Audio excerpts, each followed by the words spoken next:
I now give the floor to Je donne maintenant la parole à son Excellence Ri Su-yong, ministre des Affaires étrangères de la République populaire démocratique de Corée.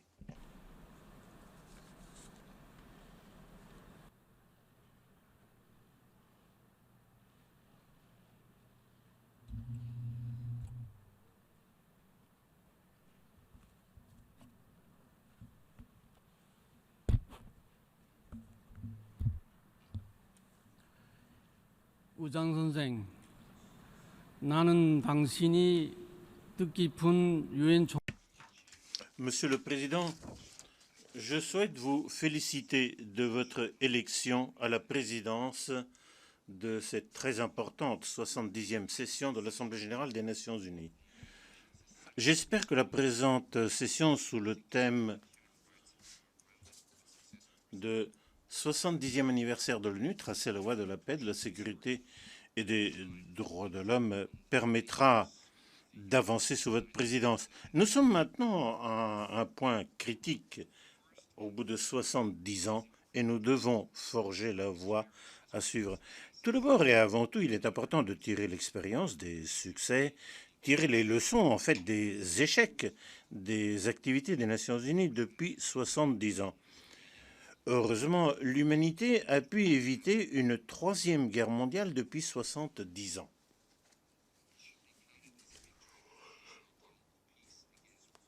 Cela devrait être considéré comme une victoire du noble idéal de la paix contre la guerre, qui a motivé la plupart d'entre nous depuis la création des Nations Unies.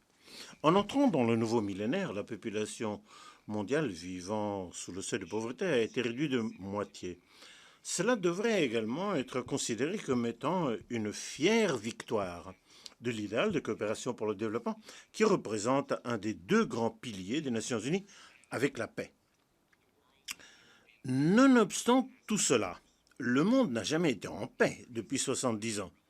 L'humanité n'a jamais non plus pu vivre dans des conditions de confort. Le monde a connu des centaines de guerres, de conflits armés, grands, petits, dont certains nous ont trop rapprochés d'une catastrophe nucléaire. La paix qu'exige l'humanité n'est pas une paix fragile comme une fine couche de glace, mais une paix solide, durable, permanente. Ce n'est pas la paix de l'esclave qui lui a été accordée simplement lorsqu'il se soumet au maître, mais plutôt c'est la paix de la dignité qu'un être humain mérite d'avoir. Une telle paix n'est pour l'instant qu'un rêve de l'humanité. Le monde a beaucoup avancé, c'est vrai. Toutefois, le mécanisme des Nations Unies et les fonctions de maintien de la paix et de la sécurité diffèrent très peu des stéréotypes que l'on avait lors de sa création. Le caractère arbitraire et les pratiques non démocratiques du Conseil de sécurité des Nations Unies n'ont pas été corrigées. Ce qui fait que les Nations Unies, en tant qu'organisation internationale sacrée, continuent d'être abusées sur une scène monopolistique et de confrontation par quelques puissances individuelles. Le résultat est que la paix et la sécurité mondiale continuent d'être constamment menacées. Et l'humanité s'est habituée à vivre avec un nuage en flammes de guerre au-dessus de sa tête contre sa volonté. C'est le plus grand échec des 70 ans de l'histoire des Nations Unies, ainsi que le plus grand défi que nous ayons à relever dans la voie à suivre qui nous attend. À moins que l'égalité souveraine consacrée par la Charte des Nations Unies ne soit complètement traduite en réalité, la pratique actuelle de domination, d'inégalité et d'injustice ne pourra pas être éliminée des Nations Unies. En attendant que les relations internationales actuelles soient démocratisées, les Nations Unies ne seront pas en mesure de s'acquitter de sa mission de sauvegarder la paix et la sécurité internationale. En plus, les Nations Unies seront dégradées en un abri de cachette, de camouflage pour les forces qui détruisent la paix et la sécurité. C'est là la principale leçon que nous tirons en examinant les 70 dernières années des Nations Unies. Monsieur le Président,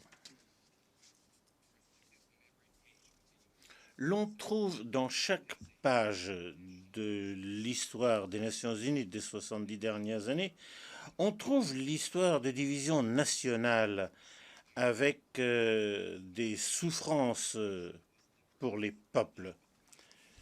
La même année au cours de laquelle les Nations Unies ont été créées, notre nation a été libérée du joug colonial japonais, mais a été divisée en nord et sud par une puissance étrangère.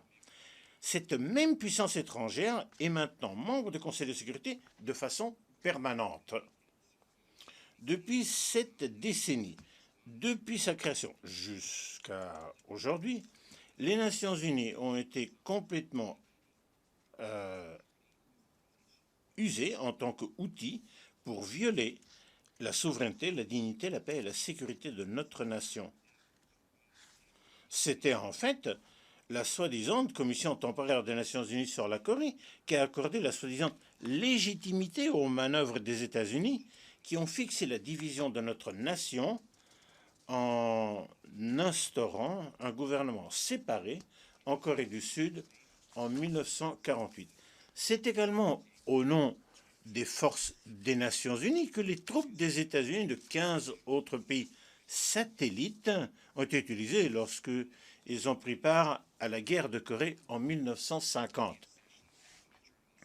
À la 30e session de l'Assemblée générale des Nations Unies en 1975, une résolution a été adoptée sur le démantèlement du commandement onusien et le retrait de toutes les troupes étrangères de la Corée du Sud. Comme toutes les autres résolutions contre lesquelles les États-Unis se sont opposés, cette résolution non plus n'a pas été suivie d'effet. En ce moment, près de 40 000 soldats américains sont stationnés en Corée du Sud, dépassant de très loin les contingents de n'importe quel autre pays étranger.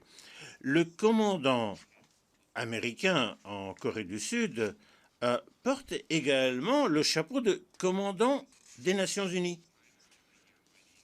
Les exercices de guerre nucléaire de grande échelle qui ont lieu plusieurs fois par an, organisés par les États-Unis et la Corée du Sud au cours de ces dernières décennies, sont commandés par ce même commandant des Nations Unies. Même au XXIe siècle, le Conseil de sécurité des Nations Unies continue de commettre des actes arbitraires contre la RPDC en violation flagrante de la justice et du droit international. Dans le monde d'aujourd'hui, il existe un droit international qui définit l'utilisation de l'espace extra-atmosphérique en tant que droit souverain de chaque pays individuel. Et il y en a plus de 10 pays qui ont lancé des satellites.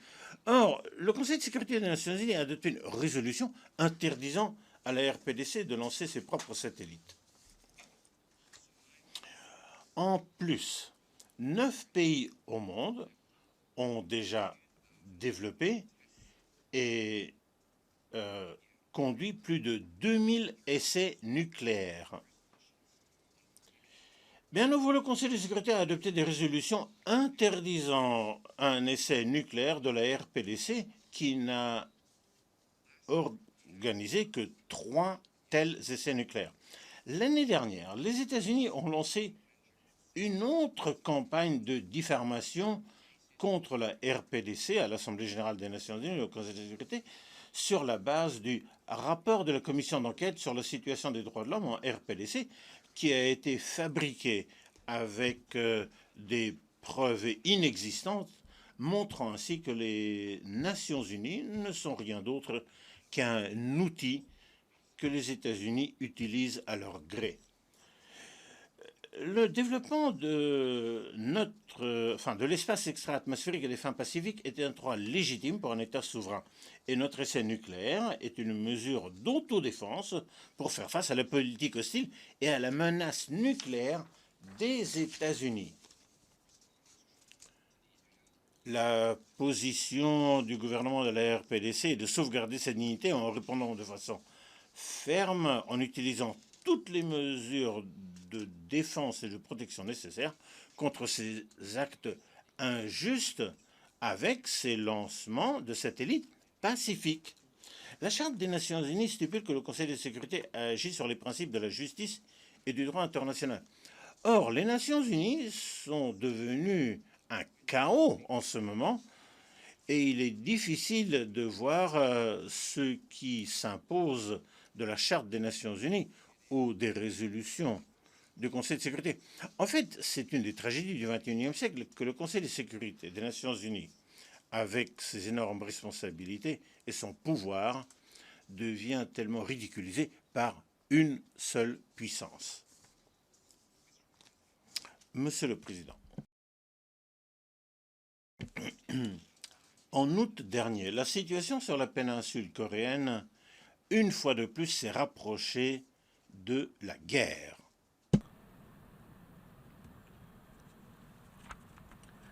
원인 모를 자그마한 사건이 Même si ça a été provoqué par un incident mineur dont la cause n'est pas vraiment connue, il est devenu clair qu'un tel incident avait lieu à chaque fois que les États-Unis et la Corée du Sud arrivaient à l'apogée de leur exercice militaire conjoint de grande échelle. Dans l'exercice de son droit en tant qu'État membre des Nations Unies, tel que consacré par la Charte des Nations Unies, la RPDC s'est adressée au Conseil de sécurité des Nations Unies contre ces exercices militaires conjoints agressifs et provoquant de grande échelle des États-Unis et de la Corée du Sud et a demandé que ce soit inscrit à l'ordre du jour du Conseil de sécurité car ça représentait des menaces sérieuses à la paix et à la sécurité internationale. Et l'incident d'août a également été renvoyé au Conseil de sécurité, mais le Conseil de sécurité a décidé de garder le silence sur ces renvois à chaque fois.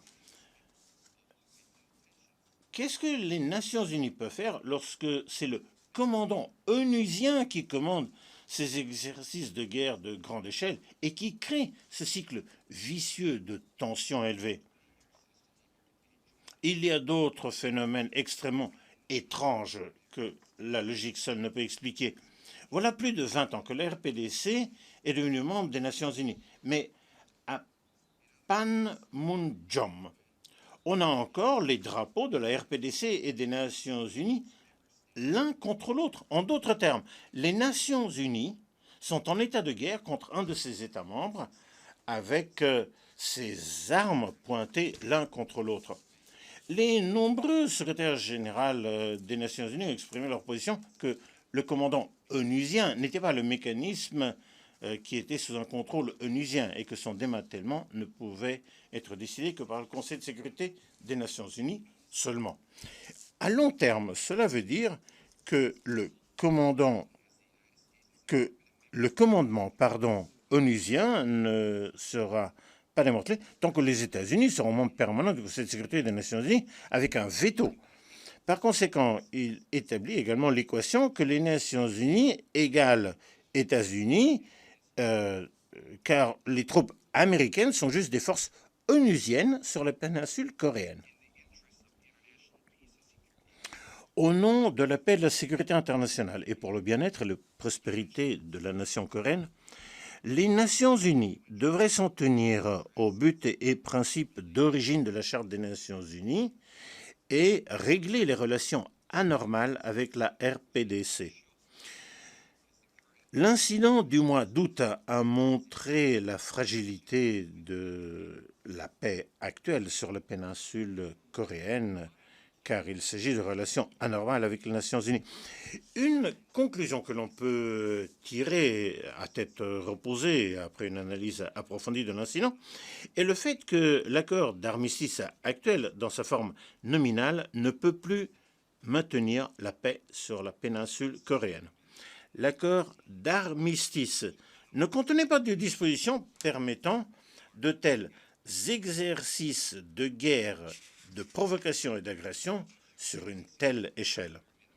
La question de remplacement de l'accord d'armistice avec un traité de paix exige une décision courageuse des États-Unis avant tous les autres. Même si les relations intercoréennes sont maintenant entrées dans une phase de relâchement avec tant d'efforts, son atmosphère n'est pas encore aussi durable qu'on l'aimerait. Il y a là un caractère distinct de la situation sur la péninsule coréenne que même un petit acte de provocation peut mener à une montée des tensions et au gel des relations nord-sud d'un seul coup. Ayant traversé l'incident d'août qui a fait que toute l'Asie du Nord-Est et le monde entier ne savaient pas où on allait, il est devenu essentiel de remplacer l'accord d'armistice avec un accord de paix, sans retard. En ce qui concerne la sauvegarde de la paix sur la péninsule coréenne, il y a des questions à traiter entre le Nord et le Sud et d'autres questions à discuter entre la RPDC et les États-Unis. En 1953, l'accord d'armistice coréen a été signé entre l'armée du peuple coréen et l'armée des volontaires chinois, d'une part, et les forces onusiennes, d'autre part. Avec le retrait de toutes les autres forces étrangères, seule la RPDC et les États-Unis sont des partis de chaque côté ayant des prérogatives militaires sur leurs forces militaires actuellement déployées sur la péninsule coréenne. Ce sont les États-Unis qui ont le contrôle opérationnel de guerre, en fait, de l'armée sud-coréenne et qui gère l'accord d'armistice également.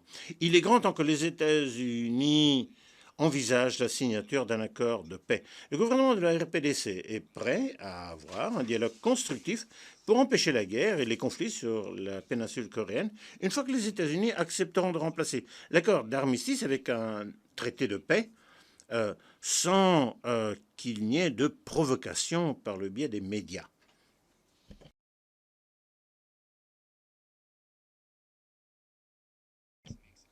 Si les États-Unis procèdent à un changement de politique avec courage, des améliorations notables pourront avoir lieu dans l'environnement sécuritaire sur la péninsule coréenne et éventuellement mener à examiner les préoccupations de sécurité des États-Unis. C'est la meilleure solution que l'on peut envisager et que l'on peut offrir ici, aux Nations Unies, en réfléchissant aux 70 dernières années et en nous tournant vers l'avenir. Monsieur le Président, la RPDC est fermement convaincue que le remplacement urgent de l'accord d'armistice avec un traité de paix est le moyen de garantir la paix et la sécurité sur la péninsule coréenne et rétablir des relations normales entre la RPDC et les Nations Unies. En outre, nous sommes convaincus que cela va aider les Nations Unies à demeurer fidèles à ses idéaux, à ses objectifs et principes de sa charte, et la RPDC s'engage en faveur d'efforts sincères et dynamiques à cette fin. Monsieur le Président, je vous remercie. I thank the minister. Je remercie le ministre des Affaires étrangères de la République populaire démocratique